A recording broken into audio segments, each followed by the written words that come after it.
வணக்கம் நண்பர்களே, welcome back to Epic Life. நான் உங்கள் வெற்றி கூட்டாளி.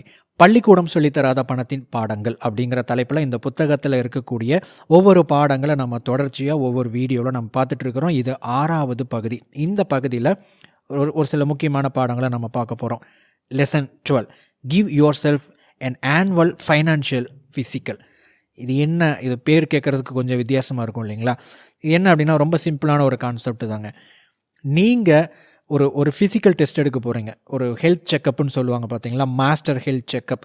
நமக்கு என்னென்ன குறைபாடுகள் இருக்குது, என்னென்ன ஃபிசிக்கல் ஹெல்த்தில் உடல் ரீதியான பிரச்சனைகள் வரலாம் அப்படின்னு முன்கூட்டியே கணிப்பதற்காக, தெரிந்து கொள்வதற்காக, இப்போ நம்ம எந்த நிலைமையில் இருக்கிறோம், ஃப்யூச்சரில் என்ன நிலைமை வருங்கிறத தெரிஞ்சுக்கிறதுக்காக ஒரு செக்கப் பண்ணுவோம் இல்லைங்களா? அதே மாதிரி தான் உங்களுடைய பர்சனல் ஃபைனான்ஸில், தனி மனித பொருளாதாரத்தில், உங்களுடைய வரவு செலவுகளில் நீங்கள் இப்போ எந்த நிலைமையில் இருக்கிறீங்க, எதிர்காலத்தில் உங்களுடைய நிலைமை என்னவாக மாறும் அப்படிங்கிறத நீங்கள் தெரிஞ்சுக்கிறதுக்காக செய்யக்கூடிய ஒரு செக்கப். சிம்பிளான ஒரு மேட்டர் தான் அது. இதை செய்கிறதுக்கு உகந்த மாதம் எது அப்படின்னா டிசம்பர். ஏன் அப்படின்னா நம்முடைய பெரும்பாலான பொருளாதார இலக்குகள் அல்லது நம்ம பெரும்பாலும் இந்த ஒரு வருட கணக்குன்னு பார்ப்போம் இல்லைங்களா, ஆனுவலி நம்ம கால்குலேட் பண்ணுவோம் இல்லைங்களா. ஸோ ஜனவரியிலேருந்து நம்ம அதை ஸ்டார்ட் பண்ணுவோம். ஸோ அதனால் நம்ம டிசம்பர் ஒரு வருஷத்தினுடைய முடிவில் இந்த வருஷம் நாம் எப்படி பெர்ஃபார்ம் பண்ணியிருக்கிறோம், நம்ம எப்படி செயல்பட்டு இருக்கிறோம், நம்முடைய வருமானம் எவ்வளவு, நம்முடைய செலவுகள் எவ்வளவு அப்படிங்கிற கணக்கெல்லாம் நமக்கு முதல்ல டீட்டெயில்ஸ் வேணும், டேட்டா வேணும். இது இருந்தால் மட்டும்தான் அதை சரியாக பண்ண முடியும். ஸோ எவ்வளோ செலவுகள் பண்ணியிருக்கிறோம், வருமானம் எவ்வளோ வந்திருக்குது அப்படிங்கிறது நமக்கு தெரியணும். என்னென்ன விதமான சில தவறுகள் நம்ம செஞ்சுருக்கிறோம், எந்தெந்த விதத்தில் பணம் நம்மகிட்ட இருந்து அதிகமாக, தேவைக்கும் அதிகமாக, நம்ம வழக்கத்துக்கு அதிகமாக போயிருக்கு அப்படிங்கிற விஷயங்கள் உங்களுக்கு தெரியணும். இந்த தகவல்கள் எல்லாம் உங்களுக்கு கிடைச்சதுக்கப்புறம், தெரிஞ்சதுக்கப்புறம் நீங்கள் என்ன பண்ணணும் அப்படின்னா, நீங்கள் முன்கூட்டியே ஃபோர்காஸ்ட் பண்ணணும். ஃபோர்காஸ்ட்னால் இப்போது ஃப்யூச்சரில் என்ன நடக்க போகுதுன்னு கணிக்கிறதுக்கு முயற்சி பண்ணணும். இப்போ உதாரணத்துக்கு 2021 நீங்கள் என்னென்ன விஷயங்கள் பண்ணீங்க அப்படின்னு உங்களுக்கு தெரியும் இல்லைங்களா. உங்களுடைய வரவுகள், செலவுகள், அந்த எல்லா தகவல்களும் எடுத்து வச்சுட்டு 2022 இந்த வருஷம் நீங்கள் எப்படி பெர்ஃபார்ம் பண்ண போகிறீங்க, என்னென்ன விஷயங்கள் பண்ண போகிறீங்க, இதிலிருந்து உங்களுக்கு எவ்வளோ வருமானம் வரலாம், எத்தனை விஷயங்கள் வரலாம் அப்படிங்கிறத கணிச்சிட்டு என்னென்ன விதமான செலவுகள் வரலாம் அப்படிங்கிறதையும் நீங்கள் கணிக்கணும். ஸோ அப்படி கணிக்கும் போது ரெண்டையும் நீங்கள் கம்பேர் பண்ணணும். சிம்பிளாக இப்போ நீங்கள் எப்படி இருக்கிறீங்க அப்படிங்கிறது உங்களுடைய எதிர்காலத்தை பற்றி சொல்லிடும். நீங்கள் இப்போ வருமானத்தில் அதிகமாக படிப்படியாக முன்னேறிக்கிட்டே இருக்கிறீங்க அப்படின்னா எதிர்காலம் நல்லா இருக்கும்னு உங்களால் கணிக்க முடியும்.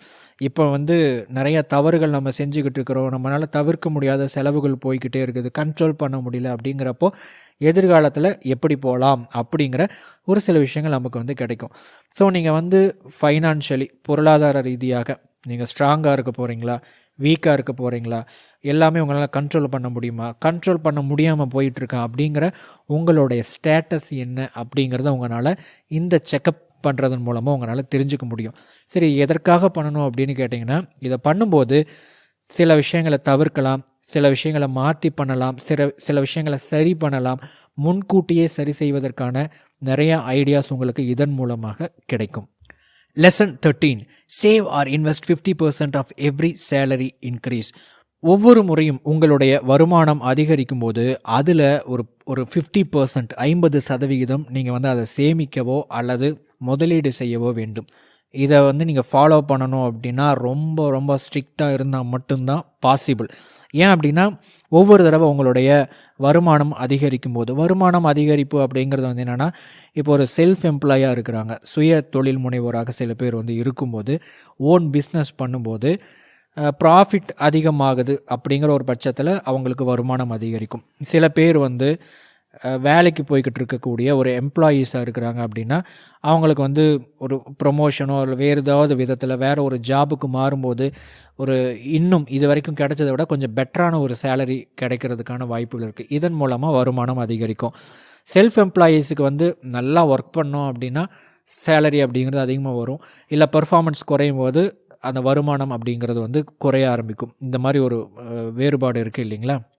சரி, எப்படி பார்த்தாலும் சரி, ஒவ்வொரு முறை உங்களுடைய வருமானம் ஒரு சாதாரணமாக நீங்கள் எவ்வளோ வாழ்கிறீங்களோ, எவ்வளோ செலவு பண்ணுறீங்களோ அது போக அதிகரிக்கும் போது நீங்கள் அதில் இருக்கக்கூடிய ஒரு 50% நீங்கள் சேமிக்கிறதுக்கு முயற்சி பண்ணணும். ஒவ்வொரு முறை உங்களுடைய அந்த வருமானம் உயரும்போது உங்களுக்கு 2 விதமான வாய்ப்புகள் இருக்குது. ஒன்று, நீங்கள் வந்து இது வரைக்கும் வாழ்ந்து வந்த உங்களுடைய வாழ்க்கை முறையை அப்கிரேட் பண்ணுறதுக்கான ஒரு வாய்ப்பு, அல்லது உங்களுடைய பொருளாதாரத்தில் இன்னொரு படி மேலே போவதற்கு அதை அப்கிரேட் பண்ணுறதுக்கான வாய்ப்பு. இந்த 2 வாய்ப்பில் எதை நீங்கள் சூஸ் பண்ண போகிறீங்க? அதிகமாக வருமானம் வரும்போது அதை செலவு பண்ணும்போது நம்முடைய வாழ்க்கையில் கொஞ்சம் சொகுசாக கொஞ்சம் சௌகரியமாக வாழ்வதற்கான வசதி வாய்ப்புகளை ஏற்படுத்திக்கிறது ஒரு பக்கம் இருந்தாலும், இன்னொரு விதத்தில் நீங்கள் உங்களுடைய பொருளாதாரத்தை உயர்த்துவதற்கு அதில் பாதி 50%, அதாவது எவ்வளோ உயர்வோ, ஒரு 50,000 மாத வருமானம்னு வச்சுக்கோங்க, ஒரு 10,000 ரூபாய் அதிகமாக நமக்கு கிடைக்கும்போது அந்த 10,000த்தையும் தூக்கி செலவு பண்ணால் ஓரளவுக்கு ஒரு கம்ஃபர்டபுளாக ஒரு லைஃப் ஸ்டைல் அப்கிரேட் பண்ணுறதுக்கு பதிலாக அதில் ஒரு 50%, அதாவது ஒரு 5,000 ரூபாயை எடுத்து சேமிக்கிறதுக்கோ முதலீடு பண்ணுவதற்கோ நீங்கள் வந்து ஒரு முயற்சிகளை எடுக்கும்போது அது உங்களுடைய வாழ்க்கை முறை அல்ல, வாழ்க்கை தரத்தையே மேலே கொண்டு போகும். ஸோ இப்போ இங்கே கேள்வி என்ன அப்படின்னா, உங்களுடைய வாழ்க்கை முறையை, அதாவது லைஃப் ஸ்டைலை நீங்கள் அப்கிரேட் பண்ணுறதுக்கான வாய்ப்பாக அந்த வருமான உயர்வை நீங்கள் எடுத்துக்க போகிறீங்களா, பயன்படுத்த போகிறீங்களா, இல்லை உங்கள் லைஃப்பை அப்கிரேட் பண்ணுறதுக்கான, வாழ்க்கையவே முன்னேற்றுவதற்கான, அடுத்த படிக்கு கொண்டுட்டு போவதற்கான வாய்ப்பாக நீங்கள் அதை பயன்படுத்திக்க போகிறீங்களா அப்படிங்கிறத கேள்வி. ஸோ வருமானம் உயரும்போது இந்த உயர்வை அதில் 50% சேமிக்கிறதுக்கோ முதலீடு செய்வதற்கோ முயற்சி பண்ணுங்கள். அடுத்து வரக்கூடிய ஒவ்வொரு பாடங்களை அடுத்தடுத்த வீடியோவில் பார்க்க இருக்கிறோம். தொடர்ச்சியாக எபிக் லைஃப் சேனலோடு இணைந்திருங்கள். அடுத்த வீடியோ பதிவில் சந்திக்கலாம்.